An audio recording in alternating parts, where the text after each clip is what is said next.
Graça e paz, irmãos. Nós vamos tratar hoje de manhã de um dos atributos de Deus. Nós estamos estudando a confissão de fé batista. Nós estamos estudando agora Deus e a Santíssima Trindade. Eu vou só ler o que está aqui na confissão. Depois nós vamos passar a estudar isso.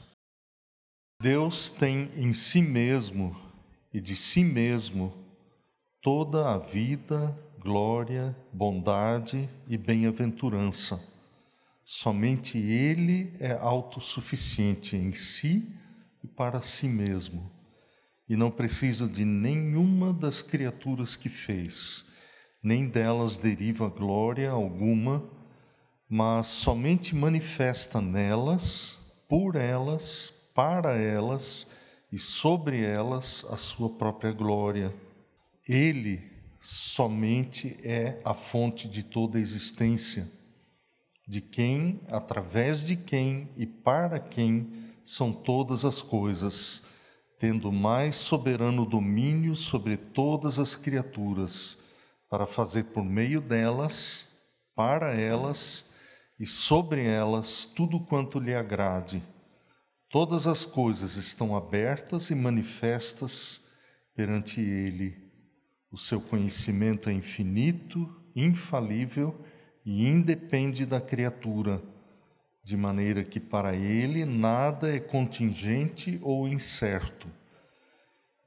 Agora, a parte que nós vamos estudar hoje. Ele é santíssimo em todos os seus pensamentos, em todas as suas obras e em todos os seus mandamentos. A Ele são devidos, da parte de anjos e de homens, toda adoração, todo serviço e toda obediência que, como criaturas, eles devem ao Criador, e tudo mais que Ele se agrade em requerer de suas criaturas.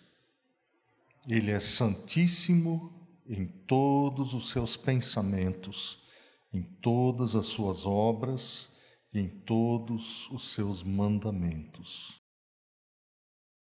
Curvamos a nossa fronte diante de Ti, Senhor. Reconhecemos a Tua presença aqui conosco. Confessamos a nossa profunda necessidade da Tua intervenção. E, Senhor, nós rogamos que Tu concedas vida mediante a Tua palavra. Que Tu operes, Senhor, no nosso coração, vivificando a Tua palavra, iluminando a nossa mente, avivando o nosso coração, levando-nos a Te adorar como é devido, Senhor. Quem é suficiente para sequer tratar desse assunto, Senhor? Nós reconhecemos a necessidade que temos da Tua intervenção.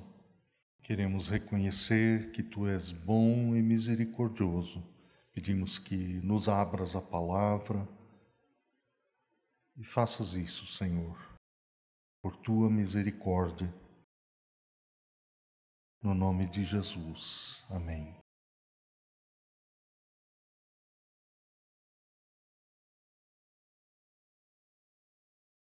Eu convido os irmãos a abrirem a sua Bíblia em Isaías, no capítulo 6, onde o profeta Isaías relata uma visão que ele teve, uma visão do próprio Deus. E não foi uma invenção da mente dele, foi algo que aconteceu com ele. Ele teve os olhos abertos para contemplar quem Deus é. Ele teve um vislumbre de quem Deus é. E ele viu, ele diz no capítulo 6, verso 1, ele diz: no ano da morte do rei Uzias, eu vi o Senhor assentado sobre um alto e sublime trono, e as abas de suas vestes enchiam o templo. Serafins estavam por cima dele, cada um tinha 6 asas, com 2 cobria o rosto, com 2 cobria os seus pés, e com 2 voava. E clamavam uns para os outros, dizendo: Santo, Santo, Santo é o Senhor dos exércitos, toda a terra está cheia da sua glória. As bases do limiar se moveram à voz do que clamava, e a casa se encheu de fumaça. Santo, Santo, Santo é o Senhor dos exércitos, toda a terra está cheia da sua glória. Esse atributo de Deus é o único que é repetido mais de uma vez.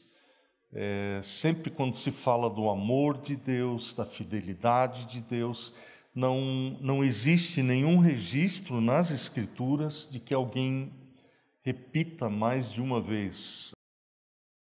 Deus é amor, amor, amor. Deus é fiel, fiel, fiel.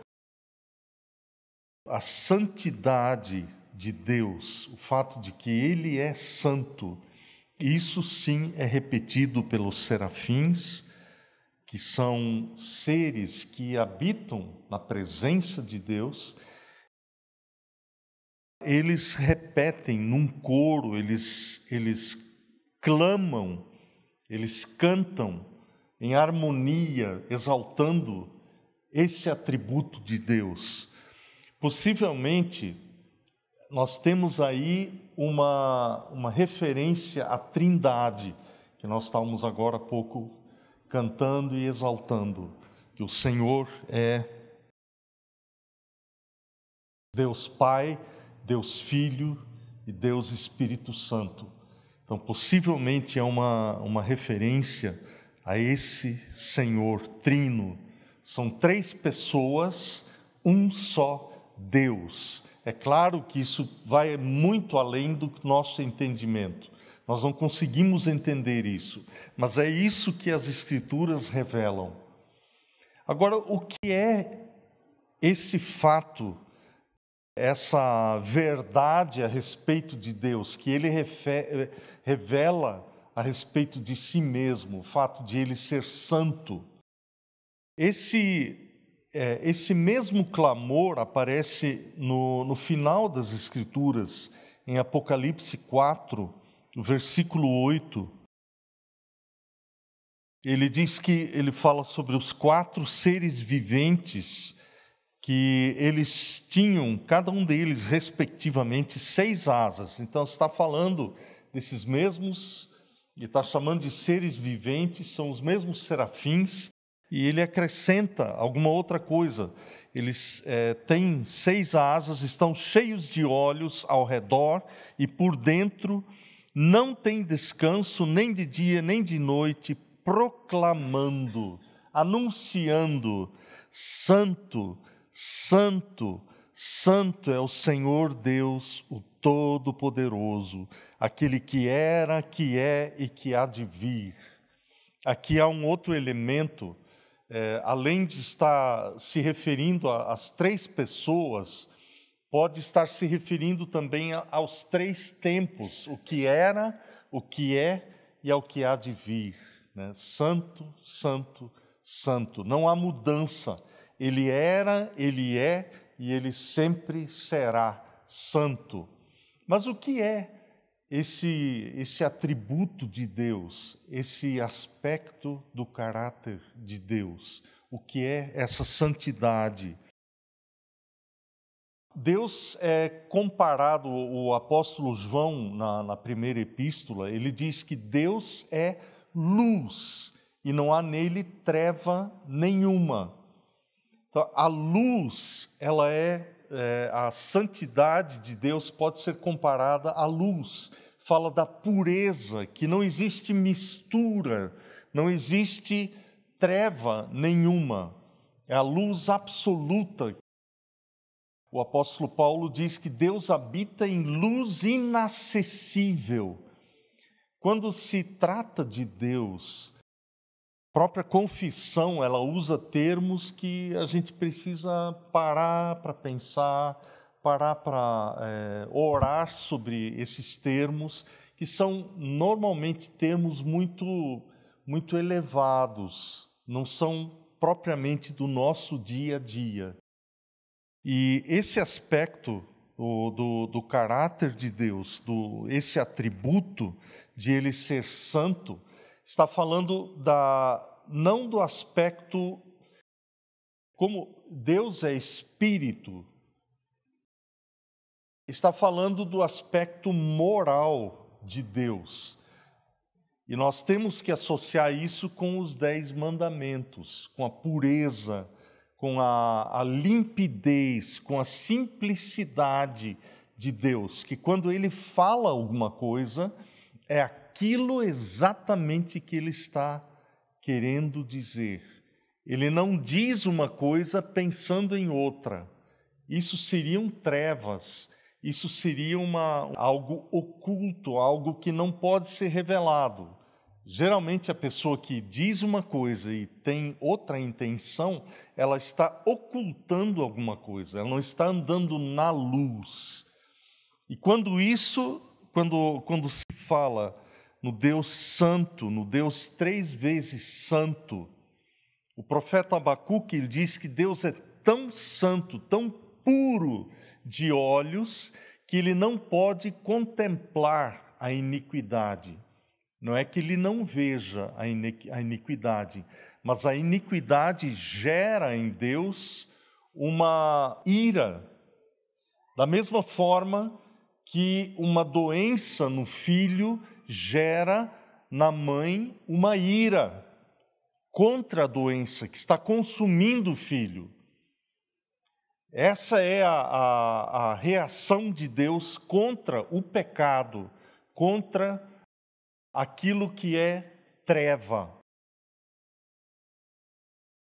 Agora, isso ficaria muito num nível filosófico de ideias apenas, se nós não virmos como é que isso se aplica à minha vida.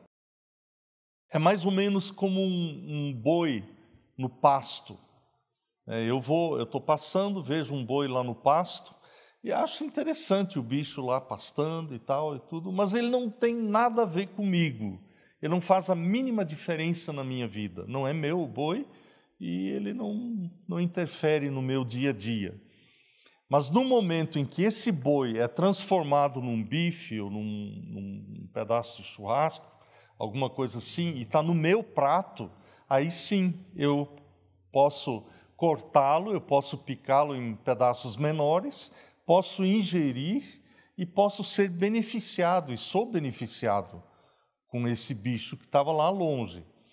As verdades de Deus, essas grandes verdades de que Deus é santo, Deus é onipotente, Ele pode todas as coisas, Ele conhece todas as coisas. Essas verdades são bois lá no pasto, que não têm interferência na minha vida, não fazem diferença enquanto não forem assimiladas no meu íntimo pela oração, enquanto eu não parar diante de Deus e falar: Senhor, abre os meus olhos, ensina-me como isso diz respeito a mim.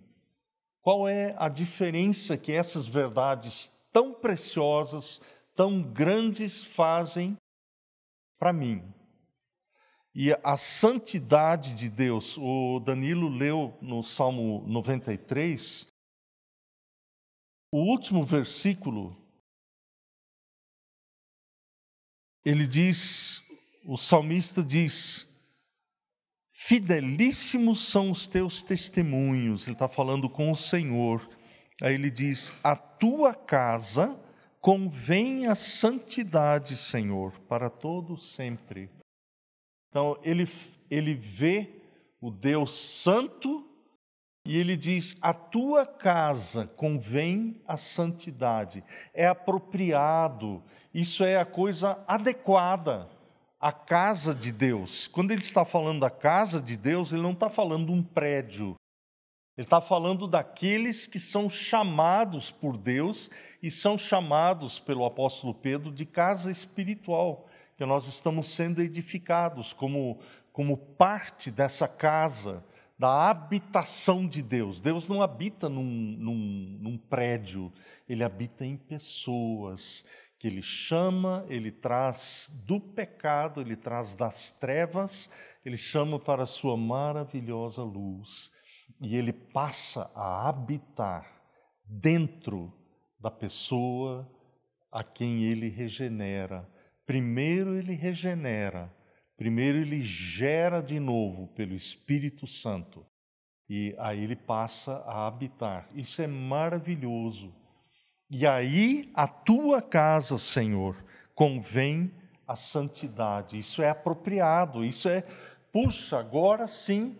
Esse é como se o inventor de um aparelho falasse: agora sim estão usando do jeito certo. Agora isso que eu criei, que eu inventei, está sendo usado de forma apropriada. Estão parando de tentar fritar bolinho na geladeira. Agora estão usando do jeito certo. É para gelar coisas. Então, Deus nos criou para si, para vivermos conforme a vontade dEle. Essa é uma das razões porque o Senhor Jesus, Ele diz nas bem-aventuranças, Ele diz: bem-aventurados os limpos de coração, ou os puros de coração, porque verão a Deus. O nosso objetivo, somente os puros de coração. Então, voltando para aquilo que eu estava falando, que a santidade de Deus está falando de pureza, pureza que é moral, é uma pureza no interior, de atitude, um desejo de fazer a vontade de Deus. E o apóstolo Pedro, abra sua Bíblia lá na primeira carta de Pedro, nós vamos ler alguns versículos. Pedro, capítulo 1, primeira carta de Pedro, capítulo 1, os versículos 14, 15 e 16. Ele está se dirigindo a pessoas que são a casa de Deus, pessoas que já se reconciliaram com Deus. E ele diz assim, no verso 14: como filhos da obediência, não vos amoldeis às paixões que tinhais anteriormente na vossa ignorância. Pelo contrário, segundo é santo aquele que vos chamou, tornai-vos santos também vós mesmos em todo o vosso procedimento, porque escrito está: sede santos, porque eu sou santo.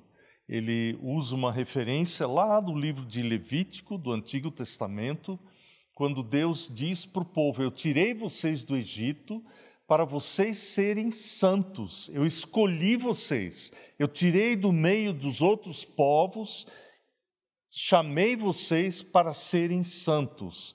Agora, santos porque eu sou santo. Não há como ter comunhão com Deus sem sermos santos. O santo a palavra santo, ou santificar, ela tem o sentido de separar. Quando você é chamado do mundo para Deus, a Bíblia diz que você é tornado santo, você é tornado separado. E nós somos separados de alguma coisa para outra coisa. Nós somos separados do mundo para Deus, para vivermos para Deus. Então, são dois movimentos que são ao mesmo tempo. Nós somos separados do mundo e somos separados do mundo para vivermos para Deus, com esse objetivo. E aí se torna um boi no meu prato. Se torna uma coisa, agora eu consigo entender que eu fui chamado a... Deus é santo e eu só posso ter comunhão com Ele se eu viver em santidade também. O escritor da carta aos Hebreus, ele diz: segui a paz com todos e a santificação, sem a qual ninguém verá o Senhor. E o Senhor Jesus diz lá em Mateus 5, ele diz: bem-aventurados os puros de coração, ou seja, os santificados, porque verão a Deus. Sem a santificação, ninguém verá o Senhor. E o apóstolo Pedro, ele diz aqui, olha, como vocês são filhos da obediência, vocês se caracterizam pela obediência. A expressão filho da obediência, um hebraísmo, uma maneira de dizer as coisas dos judeus, dos hebreus. Quando Paulo fala que nós éramos filhos da desobediência, era a desobediência que nos caracterizava. Era a desobediência contra Deus, a desobediência íntima. Embora talvez as atitudes por fora fossem de aparência piedosa, fôssemos religiosos, mas interiormente andávamos em desobediência para com Deus, em rebelião. E agora ele diz, agora vocês são filhos da obediência. É a obediência que deve caracterizar a sua vida. A obediência não é obediência em geral, mas obediência ao Senhor, obediência aos mandamentos do Senhor. É aquele desejo de pôr em prática a palavra de Deus. Ele diz, como filhos da obediência, então, não vos amoldeis às paixões que tinhas anteriormente na vossa ignorância, na vossa cegueira. Não se amolde mais a isso. É a mesma palavra que o apóstolo Paulo usa em Romanos 12, 2. Ele diz, não vos amoldeis a este mundo, a este século, mas transformai-vos pela renovação da vossa mente. Não se amolde mais, não use mais aquele molde. Você foi chamado, depois o apóstolo Pedro, ele segue explicando que nós fomos resgatados do mundo. Então aquele molde não serve mais. O molde agora é a vontade do Senhor. E mais do que isso, o molde agora é o próprio Senhor. Que Deus diz, sede santos, porque eu sou santo. Ele é o modelo, Ele é o molde. Agora, quando o meu projeto de vida, não é que eu quero alcançar os meus sonhos, eu quero fazer, eu tenho planos. Não, eu tenho um plano, que é o próprio Senhor, é amoldar a minha vida, sede santos, porque eu sou santo. É para isso que eu fui chamado. Eu fui chamado do mundo para o Senhor. Eu fui separado. Eu já não posso escolher o que eu quero, a minha própria vontade. Como o Senhor Jesus, ele diz, eu vim para esse mundo não para fazer a minha própria vontade, mas para fazer a vontade daquele que me enviou. Esse é o alvo do cristão autêntico, da pessoa que agora é chamada de filho da obediência, filho que se caracteriza, pessoa que se caracteriza pela obediência à palavra. Então não se amolde às paixões que você tinha anteriormente na sua ignorância. Essa ignorância é o termo ignorância mesmo, é desconhecimento. É mais que isso, é cegueira, eu não enxergava. Não é que fisicamente eu não enxergava, é claro que eu enxergava, mas mentalmente eu não enxergava, espiritualmente eu não enxergava. Eu ouvia até a palavra de Deus, sabia até repetir a palavra de Deus, mas me faltava o elemento sobrenatural, onde Deus abriu os meus olhos, abriu o meu entendimento. Agora eu ser sensível a Deus. Não só a alguns ritos, a algumas maneiras de proceder, que são corretas, não tem nada errado em não roubar, em não matar, em não xingar. Não tem nada errado com isso, mas isso é insuficiente. Essa é a verdade de Deus, que nós precisamos uma infusão de vida, uma obra sobrenatural de Deus na nossa vida, senão nós ainda estamos na ignorância, ainda não conhecemos o Senhor. Se eu não provei ainda a obra sobrenatural de Deus na minha vida, por mais religioso que eu seja, eu ainda estou na ignorância. Ainda estou vivendo até possivelmente de uma forma ética, boa, que ninguém pode botar defeito, eu faço as coisas tudo certinho, mas falta vida. Não tem lugar mais organizadinho e mais correto do que o cemitério, mas ali falta um elemento fundamental: vida. E vida é uma coisa que só Deus concede. Ser humano não consegue infundir em si mesmo, nem no outro. Isso é uma coisa que, quando você percebe que não tem, você precisa clamar a Deus: Senhor, vivifica o meu coração. Senhor, tem misericórdia de mim. Igual o publicano lá no templo, ele batia no peito e dizia: Senhor, tem misericórdia de mim. Eu sei, eu sei o que eu sou, eu sei o que eu tenho feito, eu me conheço. E, Senhor, se Tu não entrares na minha vida, se Tu não operares, eu vou descer daqui, por mais que eu venha aqui ao templo, mas se o Senhor não agir, eu vou ficar a mesma pessoa. E quando eu morrer, eu vou para o inferno. Então, Senhor, tem compaixão de mim. Quando o apóstolo Pedro, quando ele diz, ele argumenta, ele diz, segundo é santo, depois de dizer que não devemos nos amoldar às paixões que tínhamos anteriormente em nossa ignorância, ele diz, pelo contrário.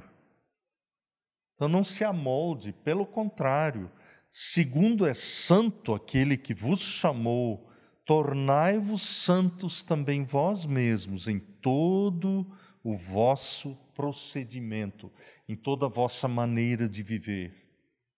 Ele está falando a evidência de que eu estou reconciliado com Deus, ela se apresenta na minha maneira de proceder.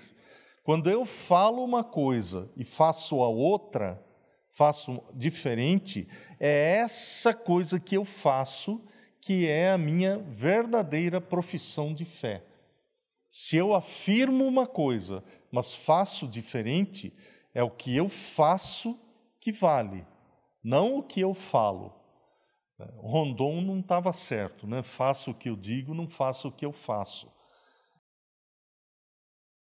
Percebeu que havia uma grande diferença entre uma coisa e outra, né? Mas não é por aí. O cristão ele deve falar e fazer aquilo com humildade, com um coração simples, sem divisão, né? Um coração simples é aquele que não tem vários compartimentos. Ele diz o que pensa e pensa o que diz. É assim que Deus é. Nesse sentido, Deus é uma pessoa simples, né? Ele não tem letrinhas miúdas, né? Ele fala alguma coisa e está pensando noutra. Não, não é. Agora, por que Pedro? Onde é que Pedro se apoia quando ele fala isso para os irmãos? Sejam santos também vós mesmos em todo o vosso procedimento. Ele diz, porque está escrito. O fundamento é a palavra. E o que está escrito? Sede santos, porque eu sou santo. É Deus que está dizendo. Abra sua Bíblia lá em Levítico, capítulo 11. Levítico é o terceiro livro da Bíblia. Levítico 11, os versículos 44 e 45. Quando Pedro diz, está escrito assim, eu sou o Senhor vosso Deus, portanto vós vos consagrareis e sereis santos, porque eu sou santo. E não vos contaminareis por nenhum enxame de criaturas que se arrastam sobre a terra. Eu sou o Senhor, que vos faço subir da terra do Egito, para que eu seja vosso Deus. Portanto, vós sereis santos, porque eu sou santo. Quando Deus diz, eu vos faço subir da terra do Egito, o Egito simboliza o mundo, de onde Deus nos arranca com mão forte, porque nós mesmos não podíamos sair. Não havia condições de os judeus saírem do Egito. Eles não tinham capacidade para sair. Eles tiveram, porque Faraó os mantinha escravos ali. Eles ficaram 400 e poucos anos presos ali, escravos, e eles não tinham como sair. Foi preciso mão forte, que Deus fala, né? Foram as 10 pragas que o Senhor enviou até dobrar, até quebrar Faraó. E aí ele falou, sai, porque está arrebentando com tudo aqui, né? Então, mas foi a mão forte, todo-poderosa de Deus que arrancou os judeus de lá do Egito. É um símbolo, é uma figura da nossa salvação. Graças a Deus por isso, Deus todo-poderoso, Deus que pode todas as coisas, o Deus que nos chama. Por isso a salvação, ela não é uma pequena melhoria na vida. Não é que eu passei a ser crente agora. Não, Deus me visitou, Deus interveio na minha vida, Ele entrou, Ele veio, me abriu o entendimento, os olhos, Ele me libertou, Ele mudou meu coração. É por isso que Ezequiel diz, que ele retrata o que Deus diz, ele diz, Deus dizendo, eu vou tirar o coração de pedra de vocês, o coração indiferente, o coração que não quer fazer a vontade de Deus. Eu vou pôr dentro de vocês um espírito novo, esse espírito novo é o meu espírito, e eu vou fazer com que vocês andem nos meus mandamentos, nos meus estatutos. Isso é coisa sobrenatural. Isso é algo que Deus opera no ser humano. É uma mudança de natureza. O problema de um tigre, você tentar fazer um tigre comer grama, fisicamente ele não tem problema nenhum, ele poderia comer grama, mas isso vai contra a natureza dele. O problema nosso quanto a fazer a vontade de Deus, não é que nós não poderíamos fazer a vontade de Deus, é que a nossa natureza é avessa a isso. Por natureza, o ser humano é inimigo de Deus. Quando chega na hora de pôr em prática a palavra de Deus, eu começo a escolher uma coisa ou outra. Precisa ser vencida essa antipatia, esse ódio, essa aversão a Deus. Eu não quero que ninguém mande na minha vida. E só com mão forte é que isso é mudado. Isso é uma transformação. Isso é muito mais do que uma pequena melhoria. Do que mandar um carro velho para o mecânico e ele troca uma coisinha aqui, outra ali. Quando anda, já rebenta mais uma outra coisa. Não é uma reforma, é uma transformação.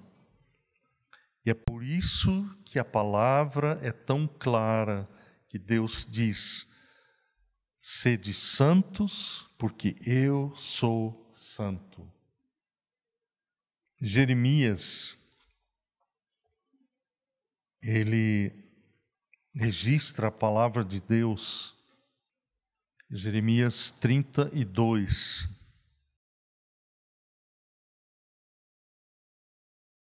Ele registra uma coisa que Deus diz a respeito do povo dele, a respeito daqueles que Deus chama. É a nova aliança, que depois, no Novo Testamento, isso é reforçado no livro, na carta aos Hebreus. Jeremias 32, começando no versículo 38. Ele está falando sobre o povo de Deus, um povo que ele elege, um povo que ele escolhe de entre os outros povos. Ele diz assim: eles serão o meu povo e eu serei o seu Deus. Dar-lhes-ei um só coração e um só caminho, para que me temam todos os dias, para seu bem e bem de seus filhos. Farei com eles aliança eterna, segundo a qual não deixarei de lhes fazer o bem, e porei o meu temor no seu coração, para que nunca se apartem de mim. Que coisa maravilhosa, não é? Dar-lhes-ei um só coração. Eu vou dar a eles um só coração. É a mesma coisa que Ezequiel fala: eu vou dar a vocês um coração de carne. E ele diz aqui: eu porei o meu temor no seu coração, para que nunca se apartem de mim. Isso é uma promessa preciosíssima. Agora, isso também é um boi lá no pasto. Eu preciso tornar isso pela oração, pela humilde volta ao Senhor e fala: Senhor, põe esse teu temor no meu coração, para que eu nunca me aparte de ti. Tomar isso para mim, em oração, em meditação. Eu preciso separar essas verdades de Deus, me colocar diante do Senhor. A tua palavra diz, Senhor, que eu devo ser santo, porque tu és santo. Não é porque eu queira ser melhor que qualquer outra pessoa, eu sei que eu não sou. Eu só não estou talvez fazendo o que as outras pessoas estão fazendo pela misericórdia de Deus, pela graça que refreia o pecado. Mas se Deus me soltasse para fazer o que meu coração faria naturalmente, não há diferença entre ninguém. Mas nós estamos ouvindo a palavra dele. Senhor, dá-me um coração para que eu te tema todos os dias, Senhor, que eu ande no temor do Senhor, que eu ande em humildade. O humilde é aquele que acolhe. E a obediência a Deus, ela implica em humildade. Eu só obedeço ao Senhor quando a minha fronte está dobrada diante dele. Eu não quero fazer a minha vontade, mas isso é algo que a mão poderosa de Deus precisa operar em nosso coração. Mas Ele faz, Deus faz. E aquele que duvida de Deus, chama Deus de mentiroso. Então eu preciso chegar diante dele. O meu hábito era sempre duvidar de Deus. Não sei se ele vai querer fazer isso comigo. Isso é a mente mundana. Eu não sei se Deus pode fazer isso. Duvido do poder dele, duvido da disposição dele, duvido do amor dele. Eu não sei. Ele pode talvez até fazer na vida de outra pessoa, mas na minha vida, não sei. Isso é pecado. Eu estou dizendo que Deus é mentiroso. Estou jogando no rosto dele e dizendo: o Senhor não é digno de confiança. Se eu fizer isso com uma outra pessoa, pense em alguém que você conhece. Uma pessoa digna, uma pessoa que faz aquilo que promete. E a pessoa te promete alguma coisa e você diz: sei não. Mas você não só pensa, mas você diz para a pessoa. E quando nós pensamos, Deus sabe o que nós estamos pensando. Ele nos conhece. Antes que a palavra saia da nossa boca, Ele já a conhece toda. Então, essa atitude de incredulidade, ela é pecado. Ela é uma atitude que precisa ser trazida diante de Deus, confessada.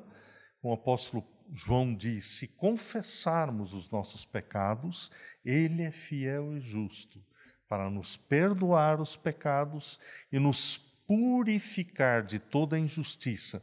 Não a injustiça que cometeram contra mim, mas a injustiça de eu dizer e fazer alguma coisa que ofende a Deus. Essa é a injustiça da qual o sangue do Senhor Jesus me purifica.